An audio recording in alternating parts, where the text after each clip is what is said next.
नमस्कार साथियों, आज के इस वीडियो में बात करते हैं हरियाणा की 30 ऐसी विधानसभा सीट जहां पर कांग्रेस पार्टी की लगभग फाइनल जीत मानी जा रही है। वहीं फलोदी सट्टा बाजार ने भी 30 सीटों पर कांग्रेस की जीत मान ली है। कांग्रेस इन 30 सीटों के अलावा 20 सीटें और भी जीत सकती है। वहीं सर्वे के अनुसार इन 30 सीटों को बहुत ही ज्यादा मजबूत माना है। वो 30 कौन कौन सी सीटें हैं जहाँ पर कांग्रेस चुनाव जीत रही है, देखिए पूरी लिस्ट। सबसे पहले नाम आता है मेवात जिले की नूह विधानसभा सीट का। इस सीट पर कांग्रेस ने आफताब अहमद को चुनावी मैदान में उतारा है। वहां पर सामने बीजेपी के संजय सिंह चुनाव लड़ रहे हैं, लेकिन इस सीट पर कांग्रेस के आफताब अहमद की पकड़ मजबूत है। यहां पर फलोदी सट्टा बाजार ने भी कांग्रेस की जीत तय मान ली है। इसके बाद नाम आता है मेवात जिले की पुन्हाना विधानसभा सीट का। इस सीट पर कांग्रेस ने मोहम्मद इलियास को चुनावी मैदान में उतारा है। वहीं सामने बीजेपी के एजाज खान चुनाव लड़ रहे हैं, लेकिन इस सीट को कांग्रेस का गढ़ माना जाता है। यहाँ पर ओपिनियन पोल के ताजा सर्वे के अनुसार कांग्रेस पार्टी की लगभग जीत तय है। इसके बाद नाम आता है मेवात जिले की फिरोजपुर जिरका विधानसभा सीट का। इस सीट पर कांग्रेस ने मामन खान को चुनावी मैदान में उतारा है। वहीं सामने बीजेपी के नसीब अहमद चुनाव लड़ रहे हैं, लेकिन इस सीट को भी कांग्रेस का गढ़ माना जाता है। ऐसे में फिरोजपुर जिरका विधानसभा सीट से भी मामन खान की जीत लगभग तय है। इसके बाद नाम आता है जिंद जिले की जुलाना विधानसभा सीट का। इस सीट पर कांग्रेस ने विनेश फोगाट को चुनावी मैदान में उतारा है। इस सीट पर विनेश फोगाट को कांग्रेस का टिकट मिलते ही कांग्रेस पार्टी यहां पर मजबूत हो गई। इस सीट पर ओपिनियन पोल के ताजा सर्वे के अनुसार कांग्रेस पार्टी की जीत लगभग तय है। इसके बाद नाम आता है महेंद्रगढ़ जिले की नांगल चौधरी विधानसभा सीट का। इस सीट पर कांग्रेस ने मंजू चौधरी को चुनावी मैदान में उतारा है। वहीं सामने बीजेपी के अभय सिंह यादव चुनाव लड़ रहे हैं, लेकिन इस सीट पर कांग्रेस की स्थिति मजबूत मानी जा रही है। ऐसे में इस सीट पर मंजू चौधरी की जीत लगभग तय है। इसके बाद नाम आता है झंझर विधानसभा सीट का। इस सीट पर कांग्रेस ने गीता बुक्कुल को चुनावी मैदान में उतारा है।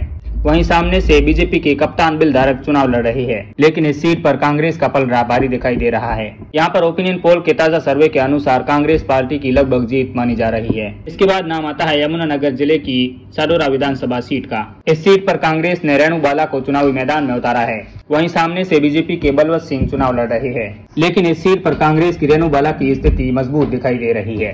यहाँ पर ओपिनियन पोल के ताजा सर्वे के अनुसार कांग्रेस की लगभग जीत फाइनल है। इसके बाद नाम आता है रोहतक जिले की कालानूर विधानसभा सीट का। यहाँ पर कांग्रेस ने शकुंतला खट्टक को चुनावी मैदान में उतारा है। वहीं सामने से बीजेपी की रेणु डाबला चुनाव लड़ रही है, लेकिन इस सीट पर कांग्रेस की स्थिति मजबूत दिखाई दे रही है। यहाँ पर ओपिनियन पोल के ताजा सर्वे के अनुसार शकुंतला खट्टक की जीत लगभग तय है। इसके बाद नाम आता है रोहतक जिले की महम विधानसभा सीट का।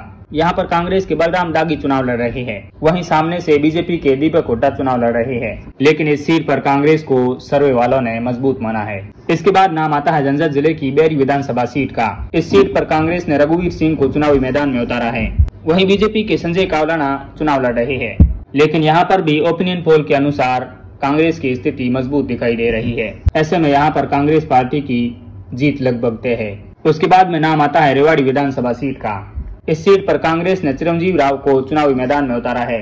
वहीं सामने से बीजेपी के लक्ष्मण सिंह यादव चुनाव लड़ रहे हैं, लेकिन इस सीट पर भी कांग्रेस की स्थिति मजबूत मानी जा रही है। ऐसे में इस सीट से भी कांग्रेस की जीत लगभग तय है। इसके बाद नाम आता है हिसार जिले की नारनौद विधानसभा सीट का। इस सीट पर कांग्रेस ने जसबीर पेटवार को चुनावी मैदान में उतारा है। वहीं सामने से बीजेपी के कैप्टन अभिमन्यु चुनाव लड़ रहे हैं, लेकिन यहाँ पर भी ओपिनियन पोल के ताजा सर्वे के अनुसार कांग्रेस पार्टी की जीत लगभग तय है। इसके बाद नाम आता है पंचकुला जिले की विधानसभा सीट कालका का, जहाँ पर कांग्रेस के टिकट से प्रदीप चौधरी चुनाव लड़ रहे हैं। वहीं सामने से बीजेपी के शक्ति रानी शर्मा चुनाव लड़ रहे हैं, लेकिन यहाँ पर भी ओपिनियन पोल के ताजा सर्वे के अनुसार कांग्रेस पार्टी की जीत लगभग तय मानी जा रही है। इसके बाद नाम आता है कुरुक्षेत्र जिले की थानेसर विधानसभा सीट का, जहां पर अशोक अरोड़ा को कांग्रेस पार्टी ने टिकट दिया है, लेकिन यहां पर भी कांग्रेस पार्टी की जीत लगभग तय मानी जा रही है। इस सीट पर ताजा सर्वे के अनुसार अशोक अरोड़ा की जीत लगभग तय मानी जा रही है। इसके बाद नाम आता है भिवानी जिले की लोहारू विधानसभा सीट का। इस सीट पर कांग्रेस ने राजबीर भटिया को चुनावी मैदान में उतारा है। वहीं सामने से बीजेपी के जेपी जलाल चुनाव लड़ रहे हैं, लेकिन इस सीट पर कांग्रेस की स्थिति मजबूत दिखाई दे रही है। ओपिनियन पोल के ताजा सर्वे के अनुसार कांग्रेस की जीत लगभग तय है। इसके बाद नाम आता है पंचकुला विधानसभा सीट का। इस सीट पर कांग्रेस ने चंद्र मोहन बिश्नोई को चुनावी मैदान में उतारा है। वहीं बीजेपी ने ज्ञान चंद्र गुप्ता को चुनावी मैदान में उतारा है। यहाँ पर चंद्र मोहन बिश्नोई का पलड़ा भारी दिखाई दे रहा है। इसी के कारण इस सीट से कांग्रेस की जीत लगभग तय मानी जा रही है। इसके बाद नाम आता है झज्जर जिले की बारली विधानसभा सीट का। इस सीट पर कांग्रेस ने कुलदीप बोस को चुनावी मैदान में उतारा है। वहीं सामने से बीजेपी के ओम प्रकाश धनखड़ चुनाव लड़ रही है, लेकिन यहां पर भी ओपिनियन पोल के ताजा सर्वे के अनुसार कांग्रेस यहां से जीतती हुई दिखाई दे रही है। इसके बाद नाम आता है जिंद जिले की सपीतो विधानसभा सीट का। इस सीट पर कांग्रेस ने सुभाष गंगोली को चुनावी मैदान में उतारा है। वहीं सामने से बीजेपी के रामकुमार गौतम चुनाव लड़ रहे हैं। यहां पर भी ओपिनियन पोल के ताजा सर्वे के अनुसार कांग्रेस पार्टी यहां से भारी मतों से जीतती हुई दिखाई दे रही है। उसके बाद नाम आता है अंबाला विधानसभा सीट का। यहां पर कांग्रेस ने निर्मल सिंह को चुनावी मैदान में उतारा है। ओपिनियन पोल के ताजा सर्वे के अनुसार यहां पर निर्मल सिंह की जीत लगभग तय मानी जा रही है। उसके बाद नाम आता है अंबाला जिले की मुलाना विधानसभा सीट का। यहां पर कांग्रेस ने पूजा चौधरी को चुनावी मैदान में उतारा है। वहीं सामने से बीजेपी के टिकट से संतोष श्रवण चुनाव लड़ रहे हैं, लेकिन यहां पर भी ताजा सर्वे के अनुसार कांग्रेस पार्टी जीतती हुई दिखाई दे रही है। उसके बाद नाम आता है फतेहाबाद जिले की रतिया विधानसभा सीट का। इस सीट पर कांग्रेस ने जनरल सिंह को चुनावी मैदान में उतारा है। वहीं सामने से बीजेपी की सुनीता दुबल चुनाव लड़ रही है, लेकिन यहां पर भी ओपिनियन पोल के ताजा सर्वे के अनुसार कांग्रेस पार्टी जीतती हुई दिखाई दे रही है। उसके बाद नाम आता है पलवल जिले की हथीन विधानसभा सीट का। यहां पर कांग्रेस पार्टी ने मोहम्मद इसराइल को चुनावी मैदान में उतारा है। वहीं बीजेपी के टिकट से मनोज रावत चुनाव लड़ रहे हैं, लेकिन यहां पर भी ओपिनियन पोल के ताजा सर्वे के अनुसार मोहम्मद इसराइल की जीत लगभग तय मानी जा रही है। उसके बाद नाम आता है इंसार जिले की ओकलाना विधानसभा सीट का। इस सीट पर कांग्रेस ने नरेश सेलवल को चुनावी मैदान में उतारा है। वहीं सामने से बीजेपी के अनुज टावल चुनाव लड़ रहे हैं, लेकिन यहां पर भी ओपिनियन पोल के ताजा सर्वे के अनुसार कांग्रेस पार्टी की जीत लगभग तय मानी जा रही है। उसके बाद नाम आता है जिंद जिले की उचना विधानसभा सीट का। यहां पर कांग्रेस पार्टी ने बजरंग सिंह को चुनावी मैदान में उतारा है। वहीं सामने से बीजेपी के देवेंद्र अत्री चुनाव लड़ रहे हैं, लेकिन यहां पर भी ओपिनियन पोल के ताजा सर्वे के अनुसार कांग्रेस पार्टी का पलड़ा भारी दिखाई दे रहा है। उसके बाद नाम आता है गुड़गांव जिले की सोहाना विधानसभा सीट का।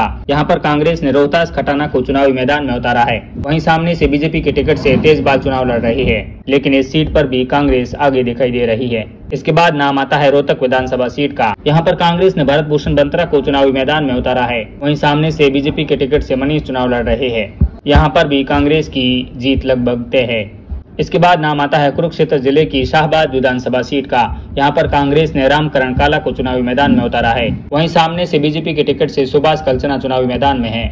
ऐसे में ताजा सर्वे के अनुसार यहाँ पर भी कांग्रेस पार्टी की जीत लगभग तय मानी जा रही है। इसके बाद नाम आता है फरीदाबाद की पिरथला विधानसभा सीट का। यहाँ पर कांग्रेस पार्टी ने रघुवीर तेवतिया को चुनावी मैदान में उतारा है। यहाँ पर भी ओपिनियन पोल के ताजा सर्वे के अनुसार कांग्रेस आगे दिखाई दे रही है। उसके बाद नाम आता है सोनीपत जिले की बड़ौदा विधानसभा सीट का। इस सीट पर कांग्रेस ने इंदुराज नरवाल को चुनावी मैदान में उतारा है। वहीं सामने से बीजेपी के टिकट से प्रदीप सांवल चुनाव लड़ रहे हैं, लेकिन यहाँ पर भी ओपिनियन पोल के ताजा सर्वे के अनुसार कांग्रेस आगे दिखाई दे रही है। इसके बाद नाम आता है केतल की नूहला विधानसभा सीट का। यहाँ पर कांग्रेस पार्टी ने देवेंद्र हंस को चुनावी मैदान में उतारा है, लेकिन ताजा सर्वे के अनुसार इस सीट से कांग्रेस पार्टी मजबूत दिखाई दे रही है।